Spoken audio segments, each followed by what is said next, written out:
दोस्तों, ये कहानी आपकी जिंदगी में गहरा असर डाल सकती है। तो चलिए शुरू करते हैं आसिम की कहानी। कहानी की शुरुआत। मैं आसिम हूँ, एक सरकारी मुलाजिम। मेरी जिंदगी का एक ऐसा दिन आया जिसने मुझे अंदर से हिला दिया। उस सुबह मैं दफ्तर जाने के लिए तैयार हुआ ही था कि मेरे कलीग यासीन का फ़ोन आया। उसने मुझसे 2 दिन पहले दिए गए कागजात के बारे में पूछा।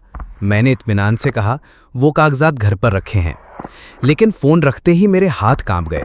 अचानक याद आया कि उस दिन मैंने ये कपड़े पहने ही नहीं थे। घबराकर मैं दौड़ते हुए घर गया। अलमारियां छानी, कपड़े उलट पुलट दिए, लेकिन कागज़ कहीं नहीं मिले।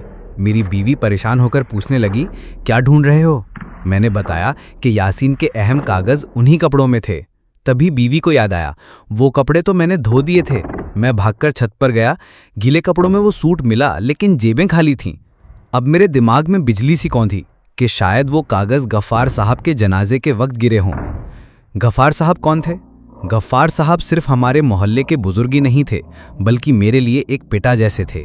जब मेरे वालिद का इंतकाल हुआ, तब उन्हीं ने मेरा सहारा बनकर मेरी पढ़ाई और घर का खर्चा उठाया।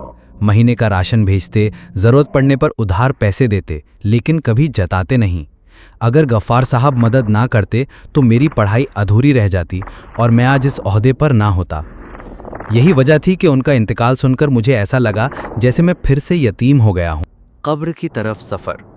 मैंने सोचा शायद वो कागज़ कब्र में गिर गए हों। मौलवी साहब से मशवरा किया।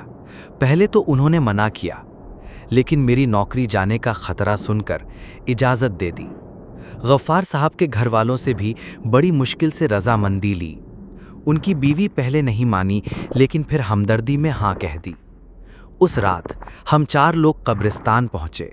मैं, मौलवी साहब, एक कब्र खोदने वाला और मेरा पुलिस वाला दोस्त बशीर।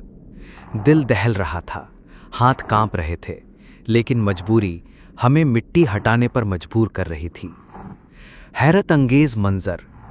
जैसे ही कब्र खुली, सामने का मंजर देखकर हमारे होश उड़ गए।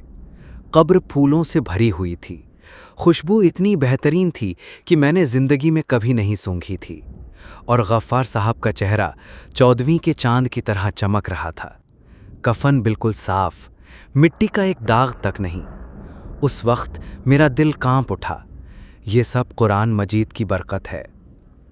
हमने कब्र फिर से अच्छे से बंद की और घर लौट आए। घबराहट और हकीकत। घर पहुंचकर मैं कांप रहा था, बदन पसीने से भीगा हुआ था। गफ़ार साहब की बेटी सबीना मेरे पास आई और मेरी हालत देखकर रोने लगी। उसने कहा, भाई, मेरे वालिद पढ़ना लिखना नहीं जानते थे, लेकिन कुरान से उनकी मोहब्बत बेपनाह थी। वो बताने लगी कि उनके वालिद अक्सर कहते, मैं अनपढ़ हूँ, कुरान नहीं पढ़ सकता, लेकिन जो कुछ इसमें लिखा है वो हक है, वो सच है। यही मोहब्बत थी जिसने उन्हें आज ये मुकाम दिया, लोगों की गवाही के साथ जन्नती होने का। मेरी हिदायत। उस रात मैं अपने कमरे में कुरान तलाशने लगा। अलमारी के ऊपर धूल में दबा ब्लू वेलवेट में लिपटा कुरान मिला। मैंने उसे सीने से लगाया और फूट फूट कर रोने लगा।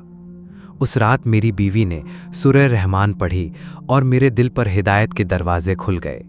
मैंने सजदे में गिरकर पहली बार नमाज सिर्फ फ़र्ज समझकर नहीं, बल्कि अल्लाह की मोहब्बत में अदा की। कहानी का सबक। दोस्तों, इस कहानी से हमें यही सीख मिलती है, कुरान को सिर्फ अलमारी की शोभा न बनाएं, उसकी तिलावत करें, उसे समझें और उस पर अमल करें। यकीन मानिए, यही मोहब्बत हमें जन्नत का रास्ता दिखाएगी।